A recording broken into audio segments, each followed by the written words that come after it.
6 p.m. Pakistan Standard Time. Assalamu alaikum. This is Radio Pakistan. The news read by Abdurrafe Sohail. First, the headlines. Prime Minister says the pledges made at Geneva Conference for Pakistan demonstrate world's confidence in the country's coalition government. The United States has highlighted the requirement of more help for Pakistan to recover from 2022 floods. Prime Minister will pay a two-day visit to the United Arab Emirates from Thursday at the invitation of UAE President. Saudi Arabia will allow pilgrims to perform Hajj this year with the same numbers before COVID pandemic. In Indian illegally occupied Jammu and Kashmir, Indian troops have arrested more than 50 innocent youth in the name of questioning in Rajouri district. And in the second one-day international of three-match series between Pakistan and New Zealand will be played in Karachi tomorrow. And now the news in detail. Prime Minister Shehbaz Sharif has said the pledges of over $9 billion made at Geneva Conference for the reconstruction and rehabilitation of flood-affected areas is a manifestation of the world's confidence in Pakistan's coalition government. In a statement today, he said this huge amount is not less than a divine help. He said this is the success of unity of federating units and 220 million people of Pakistan. He expressed the commitment to steer the country out of quagmire of crisis with the same spirit of teamwork. Shehbaz Sharif assured the transparent utilization of pledges through a third-party audit. The Prime Minister thanked the international partners, especially the UN Secretary General, for their support to the flood victims. Shehbaz Sharif expressed his special gratitude to the Saudi Crown Prince and Prime Minister Prince Mohammed bin Salman for taking a generous and fraternal step in addition to the conference. Addressing the members of Pakistan delegation in Geneva today, the Prime Minister said the pledges of over $9 billion made at Geneva Conference are a great victory of Pakistan. The Prime Minister said credit of this success goes to the team of Pakistan comprising cabinet members, envoys and other officials who worked with the sincerity of purpose. Shehbaz Sharif said the whole world saw for itself the demonstration of unity by Pakistan on a foreign land. He said the provinces were also taken along and they were encouraged to present their case at the moot. The Prime Minister said the real challenge now is to materialize these pledges into action. He said some amounts will provide us the budgetary support, but a major chunk of the pledges will go to the projects. Prime Minister Shehbaz Sharif has expressed his gratitude to the heads of states and governments, European Union, development partners and the UN for making Climate Resilient Pakistan Conference a resounding success. In a series of tweets today, he said, the UN Secretary General has shown stellar leadership all along and the people of Pakistan will forever remain grateful to him.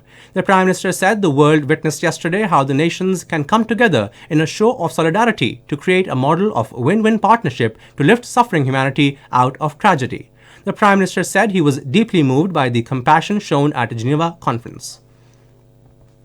Minister for Information and Broadcasting Maryam Aurangzeb has termed Geneva Conference a big success for Pakistan and the flood victims in a statement today. She said the conference is a recognition at the international level of the coalition government's collective efforts. She said the pledges made at the moot will be utilized transparently to bring change in the lives of the people. She said provision of resources will help the flood victims start a new and better life.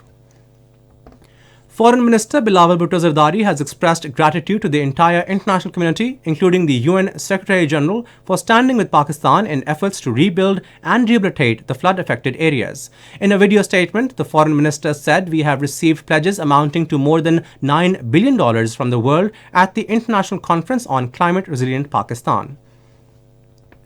The United States has said much help is still needed in Pakistan to recover from 2022 floods. In a tweet, the State Department spokesman Ned Price said the US announced an additional $100 million at the International Conference on Climate Resilient Pakistan to assist flood-hit people. The European Union has approved a grant of 7.86 billion rupees to support climate-resilient projects in Gilgit-Baltistan and Chitral. According to sources of GB administration, the grant will be utilized towards building sustainable energy projects. This bulletin comes to you from Radio Pakistan. Prime Minister Mohammad Shehbaz Sharif will pay a 2-day visit to the United Arab Emirates from Thursday at the invitation of UAE's President Sheikh Mohammed bin Zayed Al Nahyan. This would be Prime Minister's third visit to UAE after assuming office. Accompanied by a high-level delegation, the Prime Minister will meet the President of the UAE, Sheikh Mohammed bin Zayed Al Nahyan, and discuss matters relating to advancing economic, trade, and investment ties between the two brotherly countries. This will also explore creating increased opportunities for the Pakistani workforce in the UAE. The two leaders will also exchange views on a range of regional and global issues of mutual interest.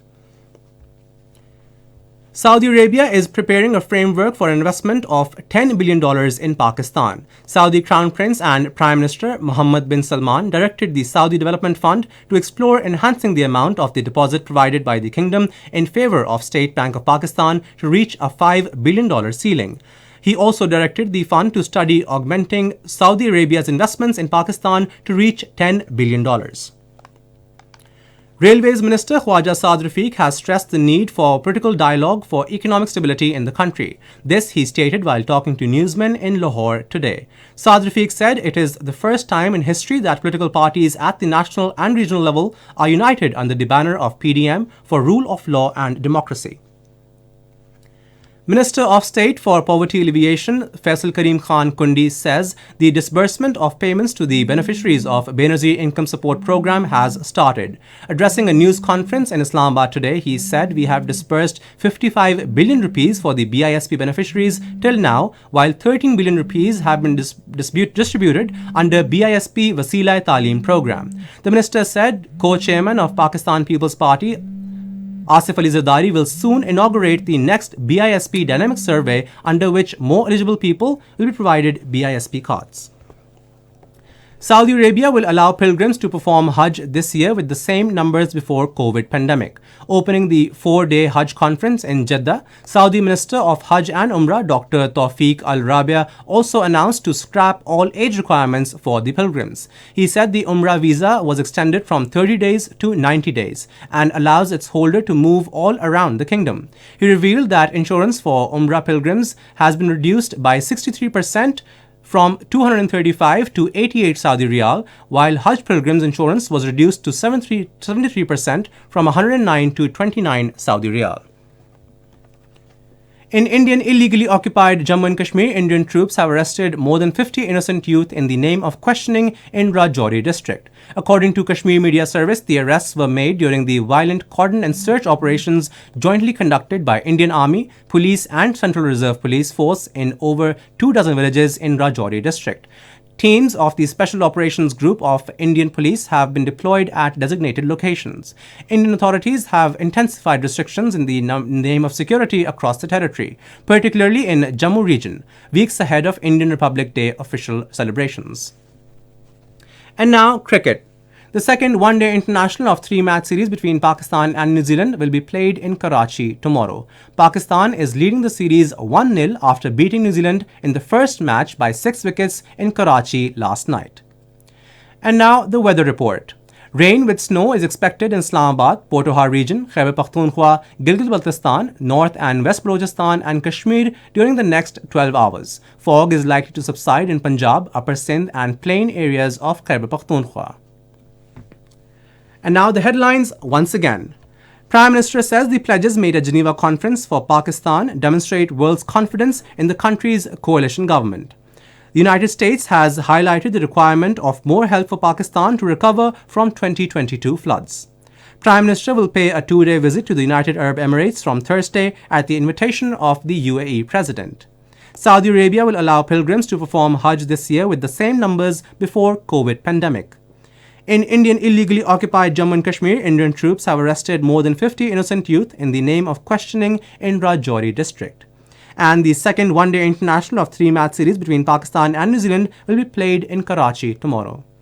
And that is all for now. For more news and analysis, log on to our website radio.gov.pk and also watch live video streaming of our bulletins on the link facebook.com/Radio Pakistan News Official.